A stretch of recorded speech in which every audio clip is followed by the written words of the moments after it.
ഇടുക്കി പീരിമേട് മരിയഗിരി സ്കൂളിന് സമീപം കാട്ടാന ഇറങ്ങി. കാട്ടാന റോഡ് മുറിച്ച് കടന്ന് തട്ടാത്തിക്കാനം ഭാഗത്തേക്ക് കടന്നുപോയി. വിവരങ്ങളുമായി അതിൻ്റെ CCTV ദൃശ്യം ലഭിച്ചിട്ടുണ്ട്. ആ ദൃശ്യമാണ് ഇപ്പോൾ പ്രേക്ഷകർ കാണുന്നത്. കാട്ടാനെ നിങ്ങൾ എവിടെയെങ്കിലും കണ്ടോ? ഇരുട്ടത്ത് നിൽക്കുകയാണ് കാട്ടാന, അതാണ് കാണാത്തത്. ഒന്ന് സൂക്ഷിച്ച് നോക്കിക്കോളൂ.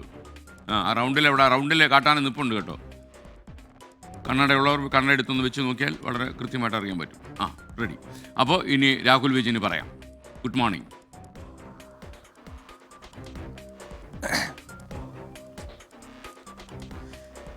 Good morning. ഈ കാട്ടാന ഇറങ്ങിയതിൽ ഒരു പ്രശ്നമുണ്ട്. കാരണം ഇത് മരിയാഗിരി സ്കൂളിന് സമീപത്തേക്കാണ് ഈ കാട്ടാന ഇറങ്ങിയത്. കഴിഞ്ഞ നവംബറിൽ ഈ സ്കൂളിന് സമീപത്ത് സ്കൂൾ വിട്ട് വീട്ടിലേക്ക് പോകാൻ നിന്നിരുന്ന കുട്ടികൾക്കടുത്തേക്ക് ഈ കാട്ടാന പാഞ്ഞെടുത്തിരുന്നു. അത് വലിയ വാർത്തയാവുകയും ചെയ്തതാണ്. അതേ കാട്ടാന തന്നെയാണ് ഇപ്പോൾ വീണ്ടും ഈ സ്കൂളിന് സമീപത്തേക്ക് ഇന്നലെ രാത്രിയിൽ എത്തിയിരിക്കുന്നത്. തട്ടാത്തിക്കാനം ഭാഗത്തേക്ക് ഈ ആന ഇറങ്ങിപ്പോയിട്ടുണ്ട്. പക്ഷേ എപ്പോൾ വേണമെങ്കിലും തിരിച്ചു കയറി വരാം. അത് സ്കൂൾ കുട്ടികളുള്ള സമയത്താണെങ്കിൽ വലിയ ബുദ്ധിമുട്ടുണ്ടാക്കും. അതുകൊണ്ട് തന്നെ വനംവകുപ്പിന്റെ കൃത്യമായ നിരീക്ഷണം അവിടെ വേണമെന്നുള്ളതാണ് ഏറ്റവും പ്രധാനപ്പെട്ട കാര്യം. ഇന്നലെ രാത്രിയിലാണ് കൊട്ടാരക്കര ഡിണ്ടിഗൽ ദേശീയപാതയിലൂടെ കാട്ടാന നടന്നു വന്ന് തട്ടാത്തിക്കാനം ഭാഗത്തേക്ക്, അതായത് മരിയാഗിരി സ്കൂളിന്റെ സമീപത്തോടെ തട്ടാത്തിക്കാനം ഭാഗത്തേക്ക് പോയത് എന്നുള്ളതാണ് ഏറ്റവും പ്രധാനപ്പെട്ട കാര്യം.